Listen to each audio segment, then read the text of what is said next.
pada pagi hari ini terambil dalam Lukas pasal yang ke-17 ayat yang ke-32.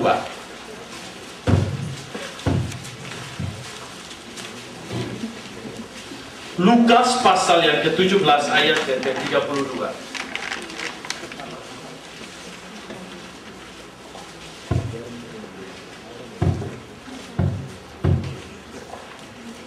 Lukas pasal yang ke-17 ayat yang ke-32. Mari kita baca sama-sama.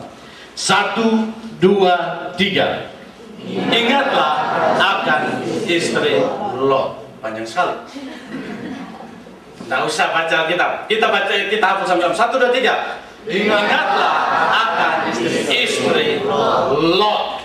Akhir tahun ini, tanggal 30 ini, kita akan merenungkan bagian firman Tuhan ini. Ingatlah akan istri Lot. Dari bagian yang pendek ini, saya ingin kita merenungkan dengan tema, benarkah kita sebagai orang Kristen yang sejati? Benarkah kita sebagai orang Kristen yang sejati? Satu hari lagi kita sudah masuk di dalam, sudah mau melewati 2007 masuk dalam 2008. Sehingga pertanyaan ini adalah pertanyaan evaluasi. Ingatlah akan istri Lot. Ayat 32 ini merupakan ayat yang terpendek. Namun dalam ayat ini kita melihat muncul di tengah-tengah konteks di mana Tuhan Yesus berbicara tentang apa? Kedatangan kerajaan Allah. Kedatangan kerajaan Allah. Dan ketika Tuhan berbicara tentang kedatangan kerajaan Allah, maka ayat yang ke-32 Tuhan sisipkan kalimat ingatlah akan istri Lot. Nah, kalimat ini kenapa dimasukkan ke situ dan merupakan ayat yang terpendek, tapi kenapa harus dimasukkan di situ? Saudaraku, ketika kita membaca ini dengan letterlek dan hanya sepintas, kita mungkin berpikir bahwa tidak ada maknanya. Tetapi kalau kita merenungkan secara dalam, maka di situ kita akan menemukan kejujuran di dalam diri kita. Apakah betul saya selama ini menjadi orang Kristen yang sejati atau tidak?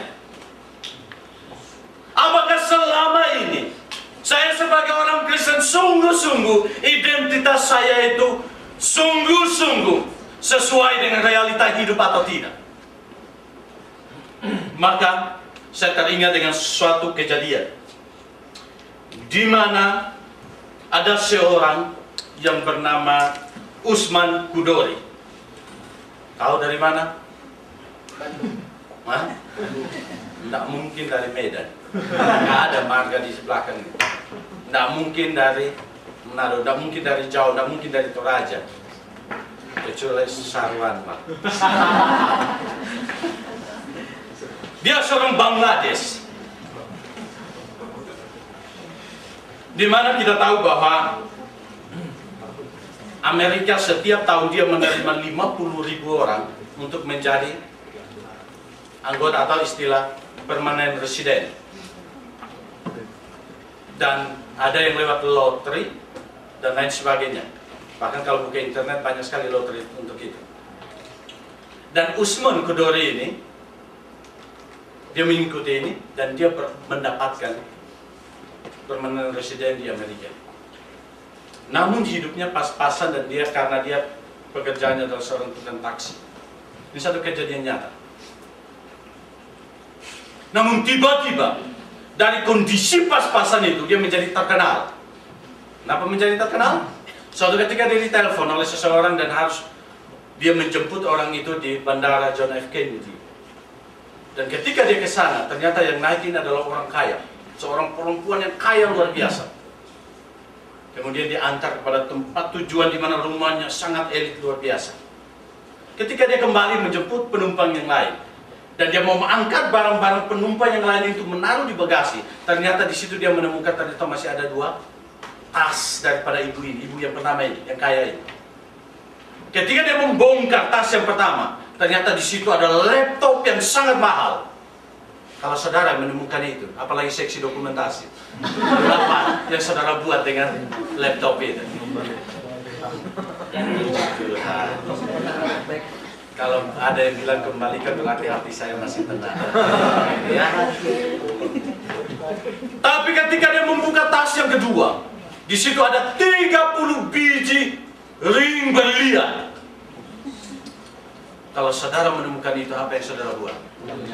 Laptop boleh kembalikan. Yang bagaimana dengan ring berlian ini? Ada yang bilang begini. Ada yang bilang begini, kasih perpuluhan, kemudian setengahnya buat gereja, setengahnya buat saya, supaya menenangkan hati. Begitu kan? Saudara berpikir demikian. Mungkin dengan adanya dikasih setengah ke gereja, ada pemutihan. Berarti tenanglah itu.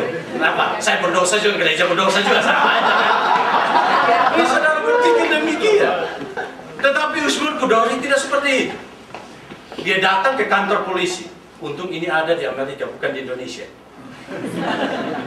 Dia datang dan dia bawa kedua tas ini dan menyampaikan ke kantor polisi bahwa saya menjemput orang ini dan memang rumahnya di sini. Tolong dikembalikan. Dan ketika kedua tas ini berisi barang-barang yang mahal, dikembalikan ke orang perempuan ini, ibu ini, maka ibu itu datang kembali dan mencari Usman Kudori. Untuk apa? Kasih apa? Kasih apa? Laptop? Mau kasih berlian? Perpuluhan? Tidak cukup. Dia kasih $100 kepada Usman Kudori. Padahal pada saat dia turun taksi, dia hanya kasih tips 30 sen. Kemudian dia kasih $100. Akhirnya diterimalah. Ketika peristiwa ini diketahui oleh wartawan, mereka datang dan bertemu dengan Usman Kudori. Dan baik wartawan TV, media cetak dan lain sebagainya, mereka mulai wawancara Usman. Kenapa kamu kembalikan itu? Bukankah itu barang yang mahal? Bukankah itu bisa menjamin masa depanmu? Bukankah itu bisa menolong kamu? Bukankah itu anugerah? Kalau yang majalah Kristen ya pasti bilang itu anugerah, begitu ya.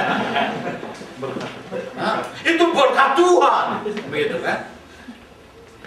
Kenapa kamu nggak ambil saja? Kalau kamu jual ring itu, kamu hidupmu sudah lumayan. Itu sudah menjamin masa depanmu, betul?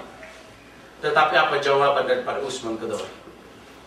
Dalam hari-hari yang lewat, saya sudah belajar, saya sudah berusaha untuk belajar jujur. Dan saya tidak mau kejujuran saya dalam hari-hari yang lewat itu dinodai oleh hanya karena hari ini.